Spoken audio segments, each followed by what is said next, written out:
Olá, sejam muito bem-vindos ao debate do tema Como a economia do compartilhamento pode estar presente nas cidades. Eu me chamo Humberto Maciel, sou sócio fundador da Optai e como parceiro da MoveMe no Brasil, eu vou ser o anfitrião do debate de hoje. A MoveMe é uma premiada agência boutique especializada em arquitetura de mobilidade compartilhada, que envolve o desenho, planejamento e a implementação de novos serviços de mobilidade compartilhada. Em seu histórico, a MoveMe tem mais de 60 projetos espalhados em diversos lugares do mundo, lidando tanto com o compartilhamento de veículos em um projeto multinacional como o da Car2Go, quanto para alto na América Latina, desde compartilhamento de bicicletas para Velib em Paris, até projetos de mobilidade como serviço, tipo MaaS, que combinam compartilhamento de veículos, bicicletas e serviços de transporte público. A minha empresa, a Optai, vem trabalhando em parceria com a MoveMe, oferece soluções de tecnologia para a mobilidade inteligente, contribuindo para a compreensão do cenário dos transportes urbanos no Brasil. E vemos nesse evento de hoje, com especialistas dessa categoria, uma grande oportunidade para nos aprofundarmos na tão sonhada integração dos serviços de mobilidade urbana. Teremos junto a nós, hoje, 3 grandes referências do mundo da mobilidade que dispensariam apresentações, mas que me enchem de orgulho por tê-los aqui, e eu não perderia a oportunidade de apresentar a Marta Martorelli, especialista em mobilidade urbana, atua no Ministério da Infraestrutura na área de planejamento, é coautora do livro Mobilidade Urbana, Conceito e Planejamento no Ambiente Brasileiro. O Rafael Taube, que é CEO da Joycar, uma empresa de compartilhamento de veículos, e Peter Alush, especialista em transportes. Sejam muito bem-vindos. Eu gostaria de franquear a palavra para a Marta a princípio, e nesses minutos iniciais, e depois a gente vai fazer algumas perguntas para enriquecer esse debate. Olá a todos. Bom, como já fui apresentada, meu nome é Marta, eu atualmente trabalho recentemente, inclusive, eu trabalho na diretoria de políticas e planejamento do Ministério da Infraestrutura. Eu sou servidora federal, meu cargo é na área de infraestrutura do Ministério da Economia. Então, estive há pouco tempo cedida para São Paulo, trabalhei na MTU, na CPTM, e agora estou retornando para o governo federal. Falar de economia de compartilhamento é uma coisa muito interessante, porque é muito abrangente. Na verdade, nós hoje vivemos uma cultura de compartilhamento, né? Por diferentes motivos, seja questões ambientais, né, de redução de consumo, seja questões até financeiras, né, de restrição orçamentária das famílias, das empresas. Então, a cultura do compartilhamento é algo que veio para ficar. E na área de mobilidade urbana, a gente observa ainda mais, vamos dizer, adesão, né? Porque hoje é muito comum os motoristas de automóvel optarem por carros alugados e não, né, mais pela posse, pelo uso, do que pela propriedade. Eu acho que isso é uma tendência. Embora a gente vá aqui falar de mobilidade, quando eu falo que é uma cultura de compartilhamento, a gente vê isso, né, espalhado em diversos setores, em diversas áreas da vida, né, da sociedade, pensando nos coworkings, né, que é algo assim revolucionário, que isso é tanto para escritórios, a gente pensa muito na parte administrativa, mas existem coworkings, oficinas compartilhadas, áreas de arte, né? Desculpe, de ateliês compartilhados. Então, a gente vê uma cultura de compartilhamento muito ampla. Outro dia estava vendo até eletrodomésticos compartilhados. Então, eu não tenho aspirador de pó e tenho um aspirador em comum que várias pessoas vão lá, pagam pelo período que estão usando. Enfim, é interessante a gente ver que isso vai muito além, né, da mobilidade urbana, é algo que veio para ficar. E tem na mobilidade urbana particular, assim, o que a gente verificou inicialmente são as bicicletas compartilhadas, né? Então, a gente viu um movimento grande, e eu vejo, assim, na mobilidade urbana em particular, ainda um conceito que a gente ainda precisa estruturar melhor e disseminar melhor, porque o que é o compartilhamento, né? Se a gente é sempre uma empresa que promove esse compartilhamento, ou existem o compartilhamento espontâneo, né? Que a própria sociedade se organiza em grupos para poder exercer essa economia, entre aspas, porque nesse caso muitas vezes não há nem remuneração, né? Mas do compartilhamento. Então, a gente precisa definir. A primeira vez que eu utilizei, por exemplo, um carro compartilhado foi em 2012 nos Estados Unidos, na Califórnia, qual é a diferença de um carro alugado para um carro compartilhado? O Rafael depois até vai falar um pouco mais sobre isso, mas o conceito do compartilhamento nesse caso, naquele momento, foi, bom, esse carro eu pego na rua, né, perto da minha casa, ou de onde eu estou hospedado, eu uso e deixo em outro lugar e outra pessoa pega. Então, é diferente do carro alugado, que eu vou num determinado lugar, retiro o carro. Então, eu acho que são conceitos que ainda a gente estão em formação, em consolidação, vamos dizer assim, né? Exato, então, e a sociedade está aprendendo a lidar com isso, inclusive na questão legal, né, política, econômica, até para esses modelos pararem de pé, não é isso, Marta? Exatamente. E quando a gente fala questão legal, você me fez lembrar um momento. A Política Nacional de Mobilidade Urbana saiu em 2012, né, que foi publicada. E logo depois surgiram caronas, né, o compartilhamento de carros no modelo caronas, vamos dizer assim.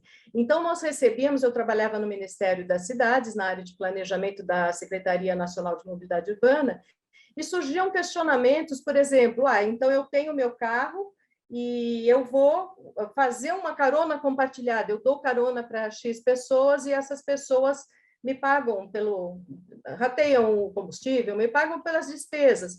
Agora, isso é um compartilhamento a que nível? Quer dizer, a gente pensa, aí no caso da visão legal, isso você precisaria de uma autorização, porque aí tem uma remuneração envolvida. Então, qual a diferença desse?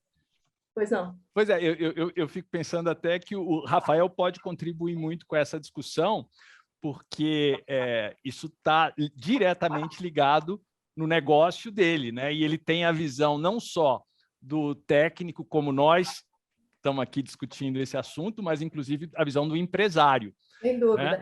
Eu ia comparar dois conceitos, porque ao mesmo tempo se falava em carona solidária, onde cada dia uma das pessoas disponibilizava o seu veículo sem ônus, né? Exato. Então, para os outros. Então, eu acho que são conceitos que a gente precisa ter, não, a sociedade, o poder público, né? As empresas, eu acho que a gente ainda está em consolidação, né? Eu acho que havia essa discussão inicialmente, hoje isso tudo está mais claro, em particular nessa parte de carro, que não é a minha área, porque a minha especialização é transporte público, que eu acho que é fundamental também a gente pensar sobre isso. Por exemplo, estão vindo aí... Mas é importante a gente ver o impacto do que não é transporte público no transporte público, para que o sistema funcione melhor. Você me dá licença um minutinho, Marta, para eu pedir o Rafael para se apresentar, porque eu acho que ele também tem a contribuir para essa discussão. Por favor. Oi, pessoal, boa tarde. Tudo bom, Humberto? Queria agradecer o convite da MoveMe, participar nessa mesa com a Marta, com o Peter, é uma honra. Acho que eu tenho mais a aprender aqui, a escutar do que falar. Vou tentar trazer um pouco... E ainda é modesto ainda. Das minhas ideias aqui, para ver se eu consigo contribuir. Acho que a primeira reflexão que eu queria trazer para a mesa, até antes de falar um pouco do mundo do compartilhamento, né, é sobre a definição do termo de economia compartilhada, né, que acho que é uma coisa que explodiu aí na última década e, de certa forma, na minha visão, vem sendo usada em alguns aspectos de maneira indevida, né? Então, eu vou me explicar um pouco mais para poder tentar deixar claro o que eu penso sobre economia compartilhada, né? Eu gosto de definir economia compartilhada como um movimento formado por empresas e pessoas que estão sempre em busca de otimizar o uso de um ativo, seja esse ativo um objeto, como, por exemplo, o carro, né, que a gente está falando aqui, ou até mesmo o tempo de alguma pessoa, né? Ou um aspirador, como a Marta mesmo colocou. E aí, por que eu acho importante fazer essa distinção, né? Porque a gente está vivendo um boom aí do que eu chamo de economia de acesso. Então, por exemplo, um motorista por aplicativo, ele não é da economia compartilhada, ele é da economia de acesso, entendeu? Você tem uma pessoa que usa um carro, às vezes próprio, às vezes alugado. A Marta também trouxe essa temática que está bem fervilhando agora, né, do carro por assinatura, e ele presta um serviço de motorista. O ativo é o carro, mas ele não está sendo otimizado. Muito pelo contrário, talvez aquele carro não estaria na rua se aquela pessoa não tivesse decidido se tornar motorista por aplicativo, entendeu? Nós aqui da Joycar, né, que é a empresa que eu sou fundador, a gente faz o quê? A gente foca justamente na otimização do carro. Então, a gente ajuda empresas a criarem operações de carro compartilhado, que é o famoso car sharing corporativo. Eu vou contar um exemplo aqui para poder ficar bastante claro como que a coisa funciona. A gente tem um cliente, por exemplo, que tinha, né, na verdade, 400 veículos que eram veículos dedicados. Cada colaborador tinha um carro. Eles recolheram esses 400 carros, devolveram metade dos carros para a locadora e criaram uma frota compartilhada com 200 veículos. Hoje, nessa empresa, tem 1.500 colaboradores usando esses 200 carros. Então, não só eles reduziram a frota, como eles ampliaram o acesso. Então, pensa, antes você tinha 400 pessoas usando 400 carros, hoje você tem 1.500 usando 200 carros. E, obviamente, essa empresa continua executando ali a sua operação da maneira que tem que executar, senão eles não teriam feito isso. Então, assim, é redução de custo, é democratização do ativo, né? Mais gente acessando ele, é uma solução mais sustentável, que você gera uma redução substancial de pegada de carbono. Então, eu acho bem legal fazer essa distinção, porque tem coisa que está sendo colocada, né? Tem empresa que está sendo colocada dentro da economia de compartilhamento, mas que, na verdade, não é muito... Exatamente, não é muito uma economia de compartilhamento. Muito pelo contrário, você está tem uma categoria para isso, né? Que é ride-hailing, que não é shared mobility, né? Assim, a categoria dos veículos por aplicativo não é a mesma do compartilhamento de veículo. Exatamente. Exatamente. Eu quando penso em compartilhamento, né, e quando eu penso no compartilhamento para dentro das cidades, eu gosto de olhar duas vertentes, né? A primeira delas é essa mais óbvia que eu comentei, que é de pensar na otimização de um ativo, né? Então, a nossa indústria, a indústria do mundo evoluiu muito, né? Então, como a Marta falou, imagina que todo mundo tem um aspirador dentro de casa. Poxa, será que a gente precisa todos terem um aspirador dentro de casa? Não poderia ter um no condomínio, meia furadeira.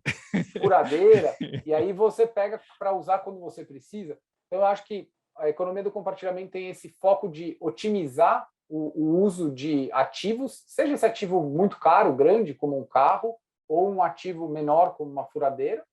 E o outro lado é a otimização de tempo de pessoas para a gente até, enfim, se aproximar mais como comunidade, né? Então, pensa, eu moro num condomínio hoje, de repente eu estou saindo para ir ao mercado, eu poderia fazer mercado para alguma pessoa que mora no meu prédio, com mais idade, que não pode ir até o mercado. E nem é um conceito tão novo, né, Rafael? Nem é um conceito tão novo. Se a gente pensar, a existência dos condomínios com a estrutura social que eles têm é uma economia de compartilhamento. Se você pensar, há milênios, as bibliotecas são parte de economia de compartilhamento, né? Em que você dá acesso a quem não teria acesso a uma base de informações que normalmente não estariam lá disponíveis. Muito obrigado, Rafael. Eu vou pedir ao Peter para se colocar inicialmente também, para a gente entrar nas perguntas. Muito obrigado. Peter. Bom, eu gostaria, em primeiro lugar, de dizer que eu me sinto muito honrado de estar participando junto com o professor Humberto, com a Marta, com o Rafael. Eu gostaria de iniciar dizendo que o mundo mudou. Aliás, está em permanente mudança. O filósofo Heráclito já dizia, nada é mais permanente do que a mudança. Nos mostrando que a mudança sempre existiu, mas ela nunca esteve com uma velocidade tão exponencial como está nos últimos anos. Todos os dias somos surpreendidos com novas tecnologias, novos métodos de realizar nossas atividades. Nossas cidades mudaram. A economia compartilhada, tema desse encontro, faz parte dessas mudanças.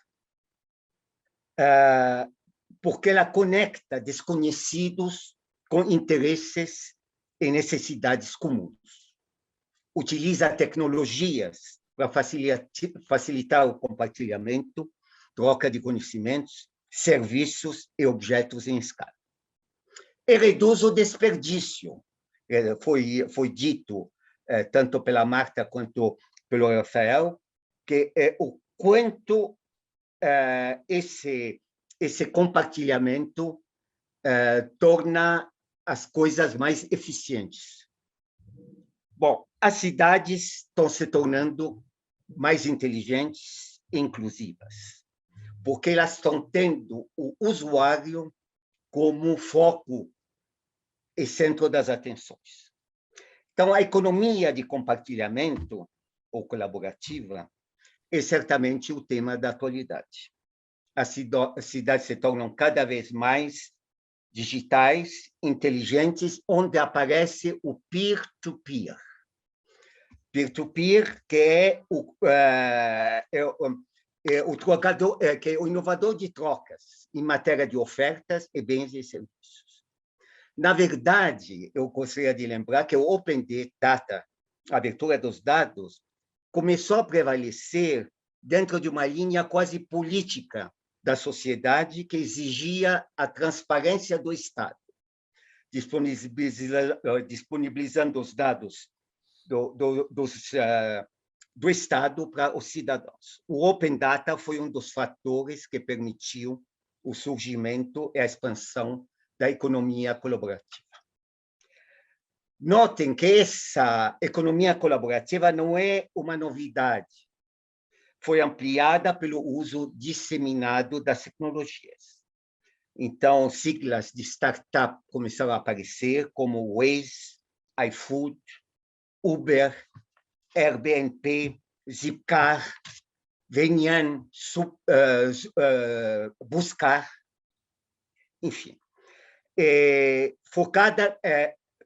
Várias empresas tradicionais estão sendo substituídas por alternativas da economia compartilhada. Essa é uma perspectiva inovadora que está revolucionando o mundo dos negócios e o mundo do transporte. Bom, durante a pandemia, o cenário na qual devia ser feito o mínimo contato pessoal, a economia colaborativa massificou os processos. Serviços que fazem delivery foram considerados como serviços essenciais. Embora, pelo apelo à segurança, a demanda por serviços de carros, de carona, de compartilhamento de corridas, de aluguel de veículos, desabou durante a pandemia. Pois é, Peter, você levantou a bola de um jeito que eu vou ter que aproveitar e te fazer a pergunta que eu tinha pensado para fazer para você. Na sua opinião, a economia do compartilhamento, ela afeta os meios de transporte de massa e como que ela pode beneficiá-los? Aí a gente está falando de metrô, de sistemas ferroviários, operadores, cooperativas. Afetou demais. Quer dizer, a pandemia também, mas o compartilhamento afetou o número de usuários que usam o metrô.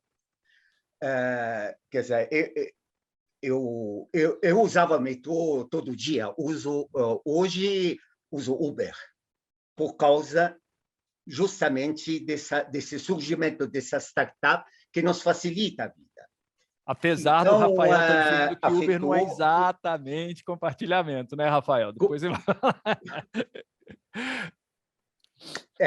Então, diminuiu o número de usuários de metrô, de ônibus, mas também ajudou de outro lado, porque possibilitou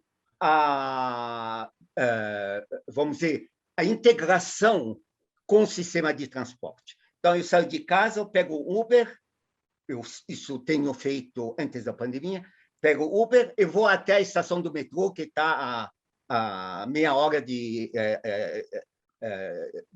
a pé. Então, também ajudou.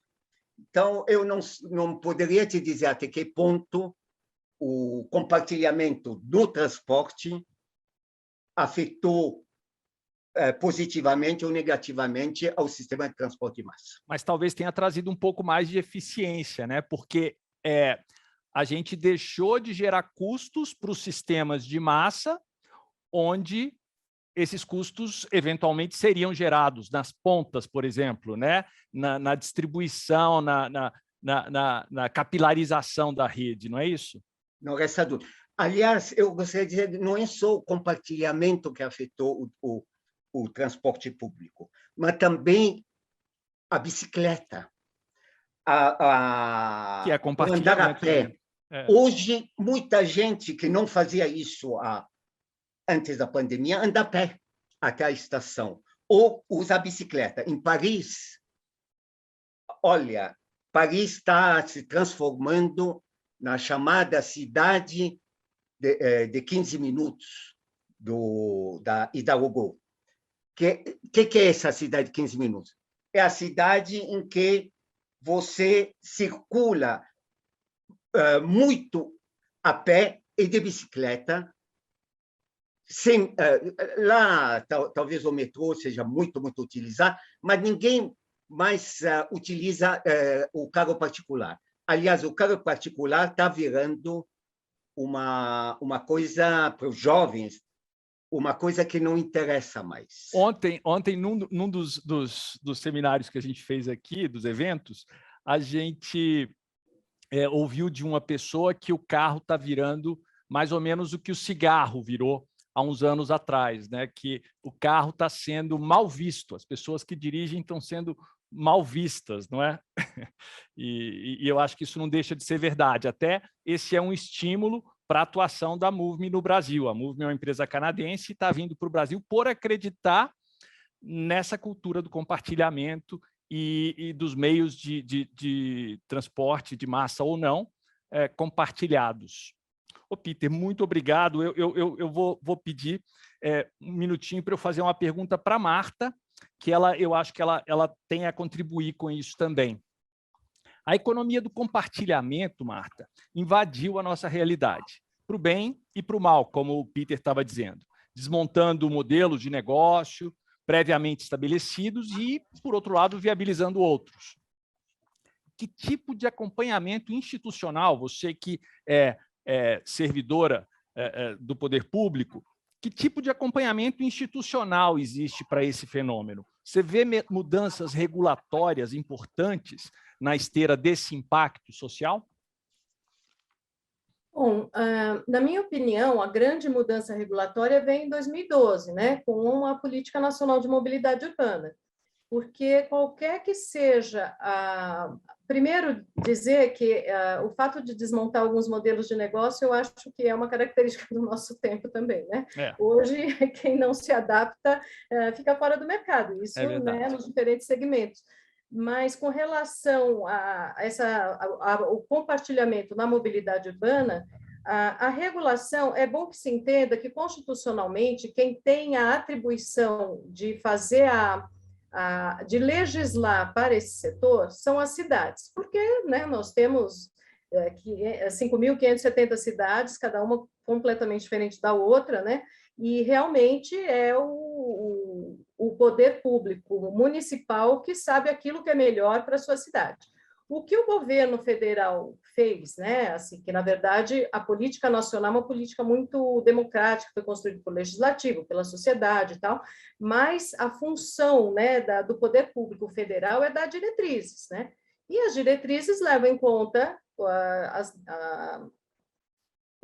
a redução de impactos ambientais, leva em conta a inclusão social, né? Porque também a gente não pode só pensar em soluções onde uma camada pequena da sociedade possa remunerar.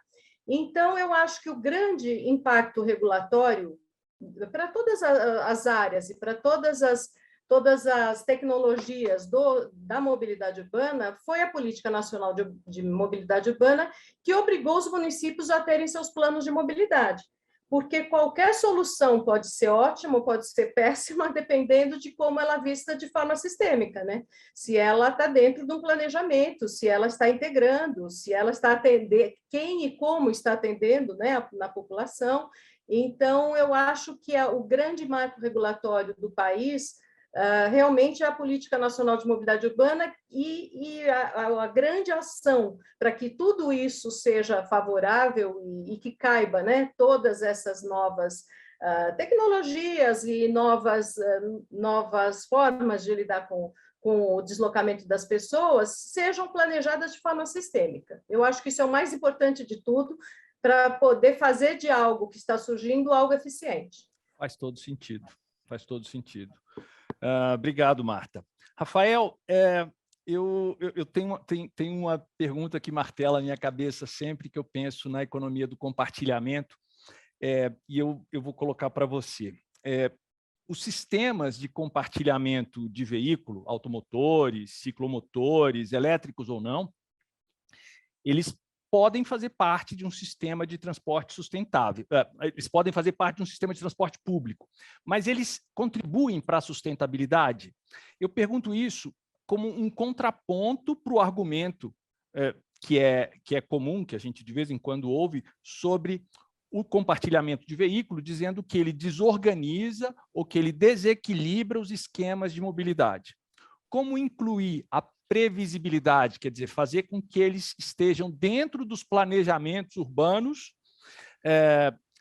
uma vez que, a princípio, os serviços de compartilhamento se caracterizam por ser serviços de conveniência? Poxa, daria para fazer um evento só para a gente falar na verdade dessa pergunta. Isso. Eu vou tentar ser conciso aqui. Bom, acho que eu vou pegar um pouquinho do que o Peter falou, do que a Marta falou, e um pouquinho do que eu penso, assim, para responder essa pergunta, né?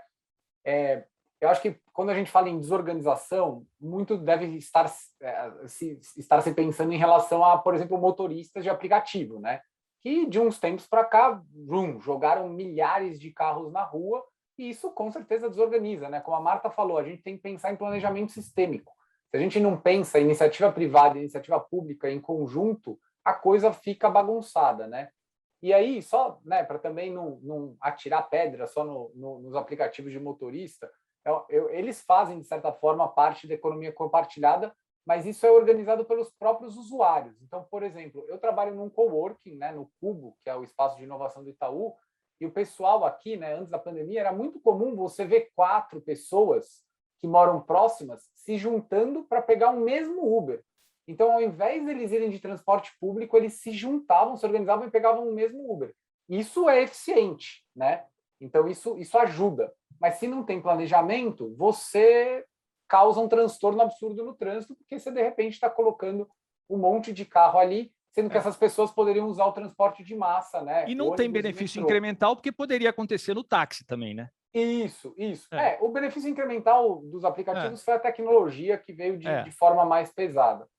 E aí, pegando um pouco do que o Peter falou, né, que eu acho que, no fundo, o ponto que ele toca é muito fundamental, que é o da micromobilidade, né? Que é essa coisa do andar a pé, andar de bicicleta, andar de patinete. E aí vou, de novo, incluir a Marta nisso do lance do planejamento sistêmico. A gente viu um monte de empresas de patinete surgirem, né, por aí, e todas sumiram. E aconteceu um monte de coisa ruim e boa durante o processo. Muita gente se machucou, muito acidente aconteceu. Tinha patinete espalhado em tudo quanto é lugar, no meio de faixa de pedestre, em calçada. Então, assim, de novo, a coisa foi feita sem planejamento. Então, eu acho que, assim, a iniciativa privada e a iniciativa pública, elas têm que andar em conjunto. Acho que a existência do serviço em si por si só, já é um benefício para o cidadão, né? Então, por exemplo, ter uma empresa oferecendo serviço de bicicleta, ter uma empresa oferecendo serviço de patinete, isso por si só já é bom, só que tem que ser feito de maneira organizada. E a iniciativa pública tem que estar junto, porque é aquela coisa, se o serviço não parar em pé, financeiramente falando, ele some, que é o que aconteceu. Os serviços de patinete sumiram antes da pandemia, eles não sumiram por causa da pandemia, eles sumiram porque eles não eram sustentáveis do ponto de vista E econômico. sumiram no mundo inteiro, não sumiram só no Exato, Brasil. Não. exato. Assim, acho que vai voltar, acho que o pessoal está se organizando, vai ter um retorno, mas isso daí precisa ser melhor organizado. Então, eu acho que assim, o desequilíbrio que eventualmente acontece, seja ele por lotar as ruas de carro, ou lotar as calçadas de patinete, atrapalhando pedestres e por aí vai, ou lotar a rua de ciclistas mal educados, andando na contramão, andando em cima de calçada, eu acho que a gente precisa se organizar, iniciativa pública, iniciativa privada, e tem que ter muito investimento em comunicação, né? Muito investimento em comunicação. Né? Eu trabalho num bairro aqui onde tem muita gente andando de bicicleta, os entregadores, assim, eu já vi muita coisa acontecendo aqui, inclusive acidentes. Então, acho que tem que ter uma responsabilidade tanto da iniciativa pública quanto da privada para comunicar, para educar, para fazer todos os cidadãos aí que estão pelas ruas entenderem que você, né, quando está se movimentando, você tem responsabilidade de cuidar de si e de todos os outros, entendeu? E o ponto da previsibilidade que você perguntou, a gente resolve com tecnologia, né? Então, acho que, como o Peter disse, hoje está todo mundo super conectado, né? Todo mundo tem um computador no bolso, que é melhor do que o computador que foi usado para levar o homem para a Lua. Então, a gente consegue ter muita informação, saber por onde as pessoas estão andando, em quais horários, e aí a gente consegue, através de inteligência artificial, machine learning, ir treinando sistemas para a gente entender como as pessoas estão se movimentando e que tipo de soluções a gente tem que ter, em qual lugar e em que momento, para a gente poder dar vazão a toda a mobilidade que as pessoas precisam ter, entendeu? Obrigado, Rafael. Esse papo é tão rico e tão frutífero que a vontade que eu tenho é de continuar conversando indefinidamente com vocês e talvez até a gente faça isso fora do ar. Mas eu vou ter que pedir primeiro para o Peter, que foi o primeiro a se colocar aqui, para fazer a consideração final dele, porque o nosso tempo é exíguo, e eu vou pedir para o Peter fazer as considerações dele para a gente ir para o encerramento. Bom, eu gostaria de, para finalizar, dar um viés, se você permitir, professor Humberto, dar um viés um pouco diferente à discussão técnica. Eu diria que a economia colaborativa surgiu também porque há uma democratização da sociedade. Quer dizer, há uma participação dos cidadãos nas decisões, tanto do transporte, quanto da vida, quanto... Eu digo, eu fiquei um ano na Suíça estudando, na Suíça, para se construir metrô, não é a autoridade que decide se constrói metrô ou não se constrói metrô. É a sociedade. Houve um referendo em Zurique e decidiram, nós não queremos metrô. Em Lausanne, que é uma cidadezinha bem menor que Zurique, decidiram, nós queremos metrô, e temos metrô. Então, eu queria dar um desabafo. Infelizmente, a gente vê isso, por exemplo, em São Paulo.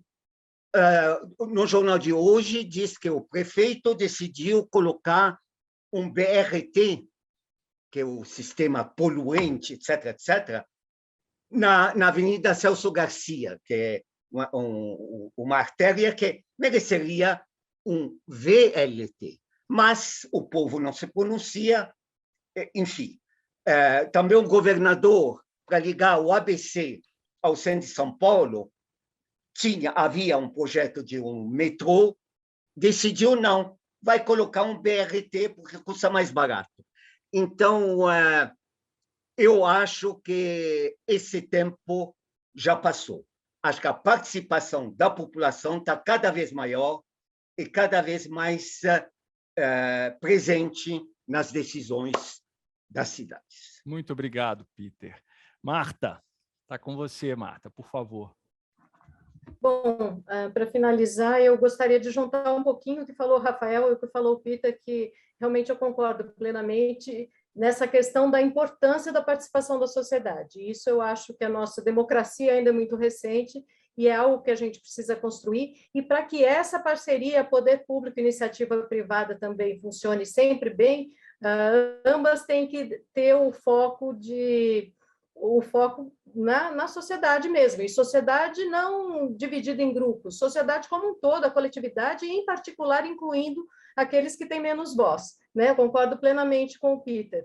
E, bom, no mais, queria agradecer, é um prazer participar dessa discussão com você, Humberto, com o Peter, com o Rafael, e agradecer o convite e me colocando à disposição aí para qualquer eventual discussão.